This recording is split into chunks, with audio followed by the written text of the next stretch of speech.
Bienvenue dans ce voyage à travers le temps, où nous explorerons les aventures palpitantes de Zorro dans le film Le Masque de Zorro, 1998.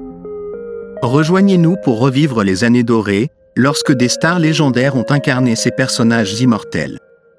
Ensemble, nous suivrons l'évolution des acteurs au fil des années, depuis leur début plein de charisme jusqu'à aujourd'hui, en découvrant leur vrai nom, leur âge lors de leur participation au film et en admirant les changements spectaculaires de leur apparence après plus de 2 décennies. C'est parti! Antonio Banderas, né le 10 août 1960 à Malaga, Espagne, incarne Alejandro Murrieta dans le film The Mask of Zorro. Dans ce film, il se transforme en un héros héritier du titre de Zorro, passant d'un rebelle à un symbole de la justice, contribuant ainsi au succès retentissant de l'œuvre. Lors de sa participation à ce film, Bandera avait 38 ans, offrant une image de Zorro à la fois forte, séduisante et profonde. Actuellement âgé de 64 ans, il a marqué sa carrière par une série de rôles exceptionnels et a remporté de nombreux prix prestigieux, tels que le Golden Globe et une nomination aux Oscars. Bandera est non seulement une icône du cinéma, mais également une fierté pour l'Espagne sur la scène internationale. Anthony Hopkins, né le 31 décembre 1937 à Port Talbot, au pays de Galles, est un acteur légendaire avec une carrière prestigieuse. Dans le film The Mask of Zorro, il incarne Don Diego de la Vega, le Zorro ancien, qui transmet ses compétences et son esprit de justice à Alejandro Murrieta. Le rôle d'Hopkins ajoute de la profondeur émotionnelle et de la dignité à l'histoire sur le courage et le sacrifice. Lors de sa participation au film, il avait 60 ans. Aujourd'hui, à l'âge de 86 ans, Anthony Hopkins est une légende du cinéma, reconnu avec 2 Oscars et de nombreux autres prix prestigieux. Sa carrière est un symbole de talent et d'engagement continuel envers l'art. Catherine Zeta-Jones, née le 25 septembre 1969 à Swansea, au pays de Galles, est une actrice renommée pour sa beauté séduisante et son talent exceptionnel.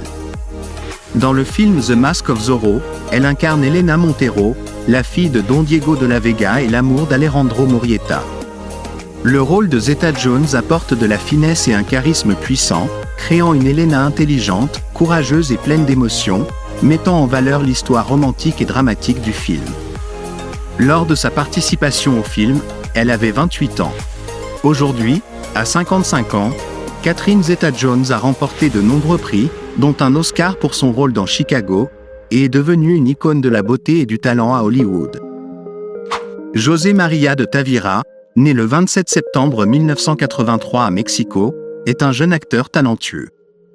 Dans le film The Mask of Zorro, il incarne Alejandro Murrieta adolescent, dépeignant un jeune homme marqué par la douleur et la colère après la mort de ses parents, ce qui lance l'histoire de vengeance et du cheminement vers devenir Zorro. Lors de sa participation au film, José María n'avait que 14 ans, mais il a fait preuve d'une grande sensibilité et d'une profondeur émotionnelle remarquable. Aujourd'hui, à 41 ans, il continue de développer sa carrière d'acteur au Mexique, participant à de nombreux projets cinématographiques et télévisuels, et est reconnu comme un acteur prometteur et polyvalent dans le monde du divertissement international. Stuart Wilson, né le 25 décembre 1946 à Guildford, en Angleterre, est un acteur chevronné avec une carrière impressionnante. Dans le film The Mask of Zorro, il incarne Don Rafael Montero, l'ennemi juré de Zorro et le principal antagoniste. Le rôle de Wilson apporte autorité, ruse et cruauté, créant un parfait contraste avec le personnage principal, mettant en lumière les thèmes de la justice et du sacrifice. Lors de sa participation au film, il avait 51 ans. Aujourd'hui, à 78 ans, Stuart Wilson a marqué les esprits avec de nombreux rôles variés dans des films tels que Lethal Weapon 3 et The Age of Innocence, affirmant son talent et son style de jeu unique, faisant de lui une figure respectée dans l'industrie cinématographique. Tony Amendola, né le 24 août 1951 à New Haven, dans le Connecticut, est un acteur talentueux avec de nombreux rôles mémorables. Dans le film The Mask of Zorro, il incarne Don Luis, un prêtre plein de bonté et de fidélité, qui aide Don Diego de la Vega et Alejandro Murrieta dans leur lutte contre l'oppression. Le rôle d'Amendola apporte profondeur et humanité, soulignant le message de justice du film. Lors de sa participation à ce projet, il avait 47 ans. Aujourd'hui, à 73 ans, Tony Amendola continue de briller dans sa carrière, étant reconnu pour ses rôles dans des films et séries populaires comme Stargate SG-1 et Annabelle, se distinguant par son style de jeu authentique et émotionnel. Julieta Rosen, née le 8 novembre 1962 à Mexico, est une actrice talentueuse avec de nombreux rôles mémorables dans sa carrière. Dans le film The Mask of Zorro, elle incarne Esperanza de la Vega, l'épouse bien-aimée de Don Diego de la Vega et la mère d'Elena Montero. Le rôle de Rosen apporte une profondeur émotionnelle, exprimant l'amour, le sacrifice et la tragédie, jouant un rôle clé dans la motivation des personnages principaux dans leur lutte contre l'injustice. Lors de sa participation au film, elle avait 36 ans. Aujourd'hui, à 62 ans, Julieta Rosen continue de s'imposer dans les films et séries télévisées, notamment dans le domaine des telenovelas, où elle est appréciée pour sa beauté élégante et sa capacité à interpréter des rôles avec subtilité. Victor Rivers, né le 1er octobre 1955 à Sancti Spiritus, à Cuba, est un acteur et militant bien connu. Dans le film The Mask of Zorro, il incarne Joaquín Murrieta, le frère d'Alejandro Murrieta, un personnage fort et courageux, dont la mort tragique devient le moteur de la quête de vengeance d'Alejandro, le transformant en Zorro. Le rôle de Rivers apporte de la profondeur et contribue à faire avancer l'intrigue principale du film. Lors de sa participation à ce projet, il avait 43 ans. Aujourd'hui, à 69 ans, Victor Rivers se distingue non seulement par ses rôles dans le cinéma et la télévision, mais aussi en tant qu'activiste social, engagé dans la lutte contre la violence domestique et le soutien aux organisations caritatives, laissant une empreinte significative à la fois dans sa carrière et dans la communauté. L.Q. Jones, né le 19 août 1927 à Beaumont, au Texas, était un acteur et cinéaste vétéran d'Hollywood. Dans le film The Mask of Zorro, il incarne Three Fingered Jack, un pirate audacieux et fidèle au frère Murrieta. Le rôle de Jones apporte de l'audace et de la personnalité, ajoutant un intérêt particulier lors des scènes d'action du film. Lors de sa participation à ce projet, il avait 71 ans. Malheureusement, il est décédé le 9 juillet 2022 à l'âge de 94 ans.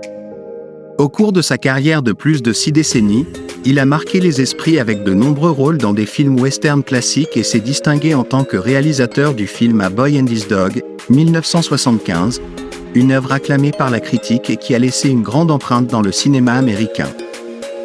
Matt Letcher, né le 26 juin 1970, est un acteur américain reconnu pour son talent polyvalent dans le domaine de la comédie. Dans le film Le Masque de Zorro, il incarne le personnage du capitaine Harrison Love, un antagoniste rusé et impitoyable, qui contribue à créer le principal conflit et renforce l'attrait de l'intrigue. Lors de sa participation au film, Matt Letcher n'avait que 28 ans, mais il a brillamment interprété la complexité du personnage. Aujourd'hui, âgé de 54 ans, il est reconnu non seulement pour son rôle dans ce film, mais aussi pour ses performances remarquées dans des séries comme The Flash et Legends of Tomorrow, où il marque les esprits avec son rôle d'Eo Bartone. Letcher est apprécié pour sa capacité à incarner ses personnages avec finesse et pour son engagement constant envers l'art. Maury Chaykin, né le 27 juillet 1949, était un acteur talentueux d'origine canadienne-américaine, reconnu pour sa capacité à incarner des rôles uniques et mémorables. Dans le film Le Masque de Zorro, il interprète le rôle du directeur de la prison, un personnage secondaire mais clé dans l'établissement de l'ambiance et l'avancement de l'intrigue, notamment dans les scènes en prison liées à Zorro. Lors de sa participation au film, Maury Chaykin avait 49 ans, apportant avec lui une prestation raffinée et une expérience considérable. Il est surtout connu pour son rôle de Nero Wolfe dans la série télévisée du même nom, ainsi que pour ses apparitions dans des films comme Dance with Wolves. Malheureusement, il est décédé le 27 juillet 2010, laissant un héritage artistique profond dans le cœur de ses fans. Paul Ganus, né le 28 juillet 1961, est un acteur américain qui s'est distingué par ses apparitions dans de nombreux films et séries télévisées. Dans Le Masque de Zorro, il incarne le rôle du gardien de la prison, un personnage unique qui contribue à mettre en lumière le contexte chaotique et dangereux de l'univers de Zorro. Avec une prestation naturelle et puissante, Paul Ganus a marqué les esprits dans ce rôle secondaire mais important. Lors de sa participation au film, il avait 37 ans, apportant sa jeunesse et son énergie caractéristique. Aujourd'hui âgé de 63 ans, Paul Gagmus est reconnu pour ses rôles dans des séries comme Beverly Hills, 90210 et Star Trek. Grâce à son talent polyvalent et à son engagement, il a laissé une empreinte indélébile dans le cœur des spectateurs. Conrad Roberts, né en 1948, est un acteur américain connu pour son style de jeu profond et émotionnel. Dans le film Le Masque de Zorro, il incarne le personnage de Black Zorro, un rôle secondaire qui enrichit l'univers de l'histoire tout en créant une connexion entre les personnages principaux et le contexte social. Lors de sa participation au film, Conrad Roberts avait 49 ans, apportant une performance délicate et pleine d'expérience. Aujourd'hui âgé de 76 ans, il est également reconnu pour ses rôles mémorables dans des œuvres comme The Mask et The Scorpion King. Avec une carrière qui s'étend sur plusieurs décennies, il a su affirmer sa place dans l'industrie cinématographique, laissant une empreinte indélébile dans le cœur des spectateurs. Pedro Armendáriz Jr., né le 6 avril 1940 à Mexico, était l'un des acteurs les plus éminents du cinéma mexicain, avec une carrière impressionnante qui s'est étendue sur plusieurs décennies. Dans le film Le Masque de Zorro, il incarne Don Pedro, un personnage puissant et respecté, contribuant à apporter une profondeur culturelle et historique à l'univers du film. Lors de sa participation à ce film, Pedro Armendáriz Jr. avait 58 ans, et il a apporté à son rôle une grande maturité et une autorité naturelle. Malheureusement, il est décédé le 26 décembre 2011, à l'âge de 71 ans. Au cours de sa carrière, il a joué dans plus de 140 films, dont des œuvres notables telles que The Crime of Father Amaro, et il est devenu une icône du cinéma mexicain, recevant de nombreux prix prestigieux en reconnaissance de son talent exceptionnel. Humberto Elizondo, né le 19 juillet 1947 à Mexico, est un acteur vétéran du cinéma et de la télévision mexicain. Dans le film Le Masque de Zorro, il incarne Don Julio, un personnage aristocratique qui met en lumière le contexte social du Mexique à l'époque coloniale, tout en apportant une plus grande authenticité et une profondeur historique à l'intrigue.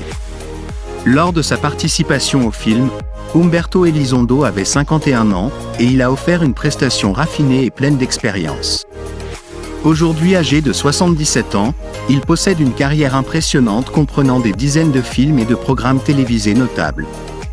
Il est admiré pour son engagement envers l'art et pour son rôle important dans l'élévation du cinéma mexicain sur la scène internationale. Vanessa Bosch, née le 18 février 1973 à Mexico, est une actrice reconnue du cinéma mexicain, connue pour son talent d'actrice profondément émouvant. Dans le film Le Masque de Zorro, elle incarne le rôle de la secrétaire, un personnage secondaire qui contribue à enrichir l'atmosphère et le contexte social de l'époque. Lors de sa participation au film, Vanessa Bosch avait 25 ans et était en pleine affirmation dans l'industrie cinématographique. Aujourd'hui âgée de 51 ans, elle est reconnue pour ses rôles marquants dans de nombreux films mexicains et internationaux, dont son rôle dans Amores Perros. Vanessa a laissé une empreinte indélébile grâce à son style de jeu authentique et sa capacité à se transformer de manière versatile à l'écran. Diego Sierre, né le 15 juillet 1986 en Espagne, est un jeune acteur prometteur. Dans le film Le Masque de Zorro, il incarne le rôle de Joaquín Murrieta lorsqu'il était enfant, un personnage clé dans l'histoire, inspirant le nouveau Zorro et servant de lien entre les générations. Lors de sa participation au film, Diego n'avait que 12 ans, mais il a déjà démontré un talent exceptionnel et a laissé une impression durable sur le public. Aujourd'hui âgé de 38 ans, bien qu'il n'ait pas eu de nombreux rôles marquants par la suite, son rôle de Joaquín dans Le Masque de Zorro demeure un moment mémorable de sa carrière. Diego est principalement connu pour être une partie intégrante de ce film classique, un symbole de courage et de vitalité de la jeunesse. William Marquet, né le 14 mars 1943 au Mexique, est un acteur emblématique du cinéma mexicain. Dans le film Le Masque de Zorro, il incarne le rôle de Fray Felipe, l'un des soldats du gouvernement espagnol. Bien que son rôle soit secondaire, il joue un rôle crucial dans la construction du contexte social et des conflits du film. Lors de sa participation à ce film, William Marquet avait 56 ans, apportant une maturité et une grande compétence dans sa prestation. Aujourd'hui âgé de 81 ans, il continue de marquer l'industrie cinématographique mexicaine, avec de nombreux rôles dans des films et des séries télévisées. William est apprécié pour son professionnalisme et sa capacité à incarner des rôles variés. Fernando Besril, né en 1945, était l'un des acteurs les plus talentueux du cinéma mexicain, connu pour son rôle de Don Pedro dans Le Masque de Zorro. Dans ce film, il incarne un aristocrate puissant, ajoutant de la profondeur à l'histoire et illustrant la complexité de la société de l'époque. Son personnage apporte du drame et de l'authenticité, mettant en lumière la lutte entre les différentes classes sociales. Lors de sa participation au film, Fernando Besril avait 53 ans, à l'apogée de sa carrière, offrant une performance raffinée et un charisme unique. Malheureusement, il est décédé le 7 février 2023, à l'âge de 78 ans. Tout au long de sa carrière, il a été reconnu comme l'un des acteurs de premier plan du cinéma mexicain, apportant des contributions importantes tant sur scène qu'à l'écran. Moisés Suárez, né le 11 août 1945 à Ciudadmont, Tamaulipas, Mexique, est un acteur chevronné avec une carrière riche dans le cinéma et la télévision mexicain. Dans le film The Mask of Zorro, il incarne Don Héctor, un personnage aristocratique qui contribue à mettre en lumière le contexte social et les différentes classes dans l'histoire, ajoutant de la profondeur et de l'authenticité au film. Lors de sa participation au film, Suárez avait 53 ans, apportant une performance mûriée et une vaste expérience. Aujourd'hui âgé de 79 ans, il est reconnu pour ses rôles mémorables dans des œuvres telles que Vecinos, 2005, et El Chavo, 2006, affirmant ainsi sa position solide dans l'industrie du divertissement mexicain. Luisa Huertas, née le 24 juin 1951 à San Salvador, au Salvador, est une actrice vétéran possédant à la fois la nationalité salvadorienne et mexicaine. Dans le film The Mask of Zorro, elle incarne le rôle de Nani, une prisonnière qui aide à mettre en lumière la dureté de la société de l'époque, ajoutant de la profondeur et de l'authenticité à l'histoire. Lors de sa participation au film, elle avait 47 ans et apportait une performance riche en expérience et en émotions. Aujourd'hui âgée de 73 ans, Luisa Huertas est reconnue pour ses nombreux rôles dans des œuvres telles que El Crimen del Padre Amaro, 2002, et La Casa de la Flor, 2020, affirmant ainsi son influence dans le cinéma et la télévision mexicain. Merci de nous avoir accompagnés dans cette aventure à la découverte des visages légendaires de Le Masque de Zorro de 1998. Restez avec nous pour nos prochaines aventures à travers des œuvres classiques, où les batailles entre le bien et le mal sont toujours pleines de suspense. Ne manquez pas l'opportunité de découvrir des secrets fascinants et l'évolution des stars du cinéma. Abonnez-vous dès maintenant pour voyager à travers des souvenirs inoubliables et des histoires palpitantes à l'écran.